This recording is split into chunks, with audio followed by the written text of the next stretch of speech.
Don't go anywhere. This one's going to be a fun one.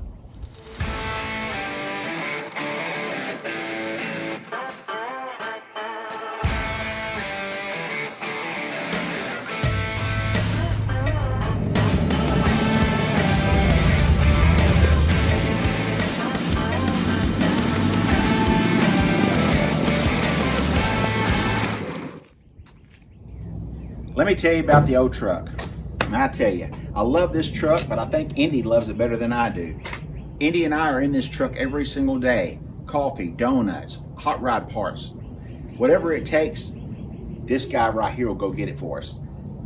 It's got problems. You guys know when I bought this, the little old guy had let it sit up for 8 to 10 years. Tires are old, suspension, bushings are old, but I've gone through it piece at a time to make sure that it gets us to where we're going and gets us home. Now it's time to start making it look cool. So today, our big problem, wheels and tires. Now, there's really nothing wrong with the wheels except for they're just dated. They're not what I would really want to put on if I was going to buy one new. So we're going to do something to it. Let's get us some wheels and tires. Let's get online, let's order what we need, get it shipped here, and put it all on ourselves with these hands. Save some money, put the money back in, buy some more donuts. All right, so the first thing I need to do is take some measurements and figure out what size wheels and tires I can put on here. Now it's got 15 by 8s out back, 6s up front. Front's not really that big a problem. This is a big old fender right here, and it's still got a lot of room to it. Now I know one thing I want to do is probably lower the front end about 1 inch. It's about all it needs. We may take it down 2 inches because I may increase the front tire size by about 1.5 inches. Now if I increase it by 1.5 inches, that means it's going to raise the vehicle up half of that, which is about 3/4 of an inch. So if I lower it 2 inches, give or take, that means that it's really only going to go down about 1 inch. So we're going to take our measurements, write it down, see how much we lower it after we're all done, and how much difference the tire makes. Now out back, it's got a 15 by 8. If you put anything in the back of it and go around a corner, it wants to rub. Let's go take a look. All right, so Andy sees me out. He's ready to go for a ride. Can't do that right yet because we're working on the old truck. That dog, I tell you, he's messing up my video. Anyway, if you look at the tire, you can see a little shiny spot on it where it's rubbing the inside fender wheel. Matter of fact, there's rubber on my finger right now. All right, so we want to get rid of that. So instead of doing an 8, we're going to do a 6.5 or 7-inch wheel. All right, we're going to do the back spacing where this wheel's got a 4.5-inch back spacing. Probably going to do about a 3 3/4 or 4-inch back spacing. Somewhere right around in there, maybe even a 3.5 if they offer it in the wheels that I'm looking at. Do a narrow wheel. That's going to bring the section width of the tire in just a little bit to where it'll keep it off of the fender, and it's also going to allow it to go in just a little bit further with a shorter back spacing. So with that in mind, we're going to try to center the tire up, or the wheel up, as much as we can. This has got a 255 70/15 on it. All right, so we're going to go with a 16-inch wheel. So to do the math, this tire right here is really around 29 inches tall. So we want to stay in that same range. 29.5 inches tall is about where a 255 is. Could be a little shorter, could be a little taller on different brands, but really they're really close, all the brands are. 255 millimeters across the section width. We need to narrow that down a little bit. 1, because we're going to a narrower wheel, and 2, because we know that this one is rubbing the outside and it's pretty close on the inside. So this is about as big as you could put on this truck without doing any kind of modifications to the fender. Actually, it's a little too big because it does rub with the vehicle set down the way it is. Now when I got the truck, it was jacked up really high, it didn't rub, and the shocks on it were too long because the shocks had air shocks on it. Catch that video, you'll see what all we did there, and keeps me from having to tell you all again, but it's really interesting video on doing the shocks for this truck. So anyway, let's go see what we can find to fit my needs as far as keeping the tire the same height, but going a little bit narrower, and also what we're going to do on the front. Come on. So you can see the old truck has got a really nice stance. It could come down just a little bit, in the front. Actually could come down in the rear just a little bit, but it's not going to do it. The driveway is sloped just a little bit, so you can see a little bit more of the tire clearance on this side than the other side, but the truck's level when the ground is level.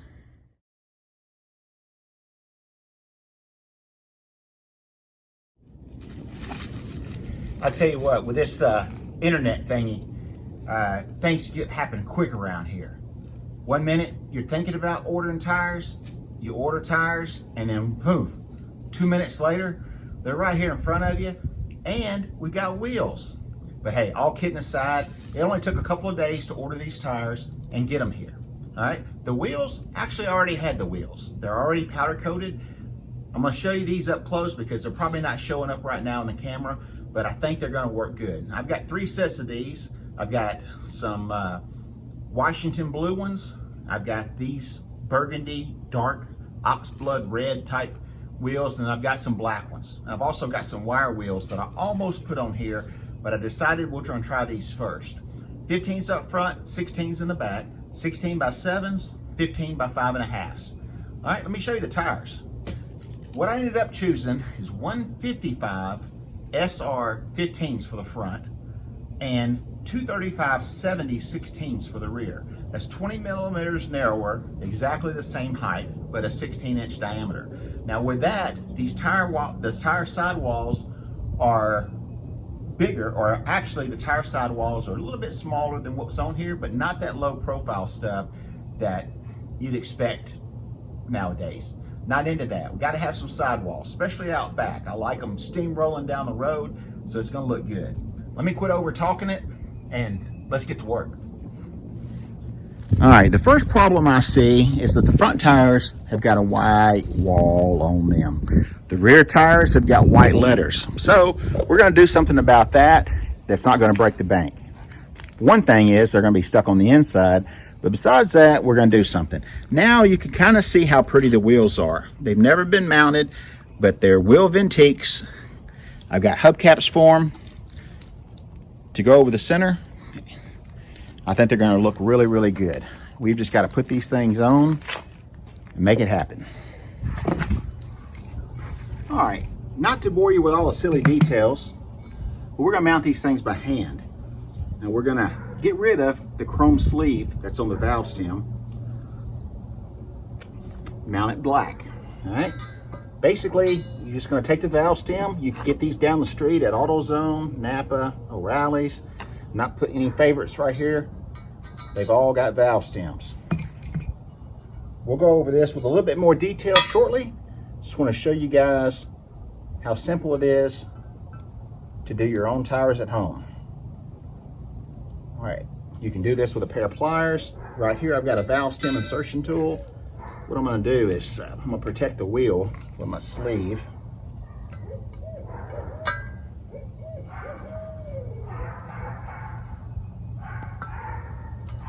Just like that, valve stem's in. We're going to try to do this in real time because a lot of people think, a couple of my other videos, I doctored them up. This is real time, and this is how simple it is. Dawn dishwashing detergent and a little bit of water. Put it in a slight angle to get the wheel in the tire to go up in the drop center portion of the wheel. Top bead's on. No strength. I didn't stand on it. I didn't jump on it. Didn't do anything weird. Just use my hands, pushing it in the right angle. The top bead is a little bit harder because you've got to push it down and push it into that V or into the drop center portion of the wheel at the same time. Sometimes you have to use a tool. Sometimes you can still do it by hand. Now, like I said before, this is a 16-inch wheel on an 8-inch or 7-inch tire. Let me try it with my feet.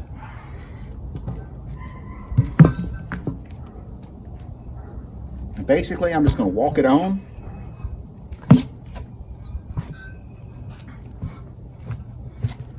Bounce it a little bit. No hands right now, guys. Just all feet. Yes, I've done this a few times, but there we go. That's real time. That's all it took. How many minutes was that? 2? We can do all of these in just a minute. All we gotta do now is air it up and take it inside to the balancer. Right next to the balancer is a tire machine.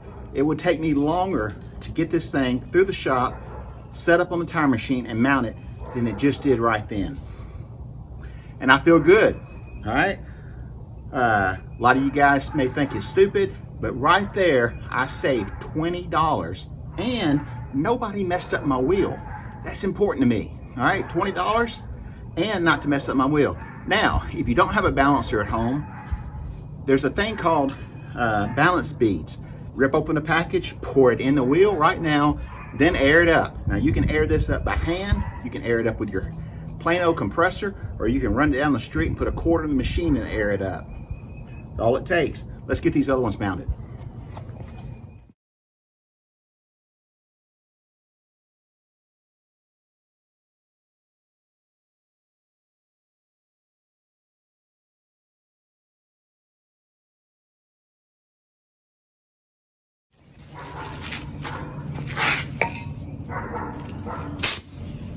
All right.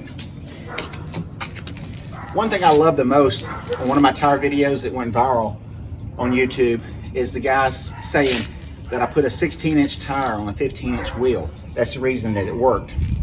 It's not the reason that it worked, and that's not what I did. These things are easy to air up, just like they are right now. This one right here is fixing to pop in just a second, and that's letting me know that the bead's seated. There you go, the bead's seated. Now we're gonna stop putting air in it. We'll get our gauge, and we'll make sure that we put the right amount of air. All right, so the bead's already seated. Let's do this one. That's how easy it is, guys. You'll hear the bead seat to show you that I haven't already pre-aired these up. Sometimes it'll scare the crap out of you, sometimes it won't. There you go. Sometimes you'll hear it pop twice. Bottom bead, top bead. I'm not gonna lie to you guys. The two front skinny ones, they weren't that easy to air up. They're very skinny tires going on wheels that could have been an inch narrower. I had to break out the old strap, run the strap around, tighten her down. It took a while. Those aired up in 30 seconds. These aired up in about 5 minutes apiece. That's still not bad, and it was doable, and I did it. Now let's get these things in and balance them, and I hope they balance out good. Then I got another trick I'm gonna show you. All right, here we go. We're all up on the balancer.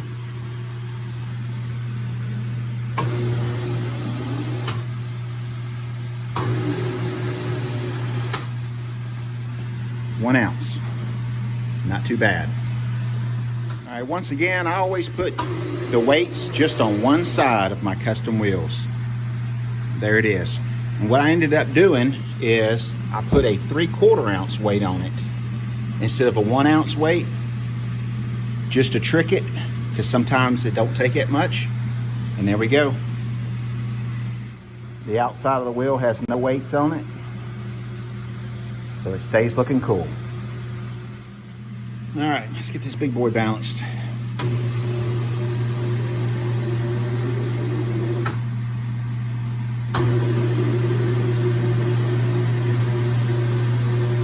Half an ounce. That calls for a respin.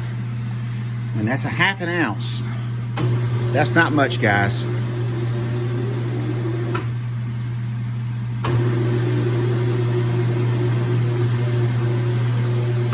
Half an ounce. All right, let's reposition this on the wheel and see if we can make it change.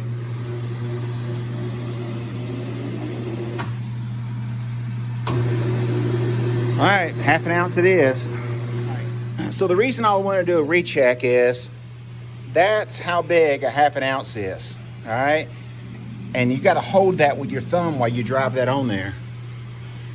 A lot of tire shops won't even do a half an ounce. A lot of times when you spin a half an ounce, it'll come back up 0. All right, I love these tires already. All right, we got them all mounted up. We got them all balanced. Everything balanced out good and mounted up good. Now comes time to paint the backside. Now, I'm not just using regular spray paint. This is tire paint. It bonds to rubber. Made by Duplicolor. Never used it before. Curious to see how it's going to work. Now, these tires size was only available with a white wall. The ones in the rear only came with a raised white letter. So, you're not going to be able to see it, but just to get rid of it 100%, I'm going to go ahead and clean the sidewall, soap and water, to get the blue off. The blue is all that is just dried soap that the manufacturer puts on so that the white wall will be nice and shiny when the tire shop cleans it for you. So let's clean it like the back of the can says, let it dry. We'll paint the white wall black and the raised white letters black, just to hide it. I'll let you know how this stuff does in another video.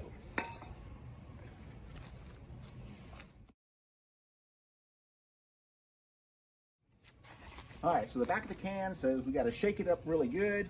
Got all the tires clean. Now let's get the old shaker together. Now, if you can, been with me long enough, you've seen me make my paint shaker on steroids. If you hadn't seen it, you might want to go check that video out. Now let's get this thing shook up. When I say shaking it up, this right here really, really shakes it up. Just a little simple paint shaker made from an old blade.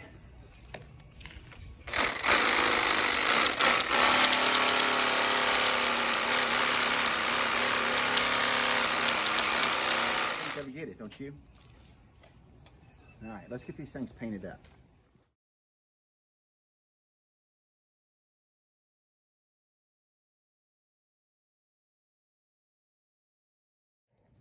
All right, let's get up and close. Now these are going to be tucked inside and they'll have road dirt all over them. It seems to be sticking really well. It goes on very thin, so multiple coats. Seems to be drying pretty fast. Well, Andy got new tires and wheels on his truck, so he's happy. He said, let's go to town and show everybody.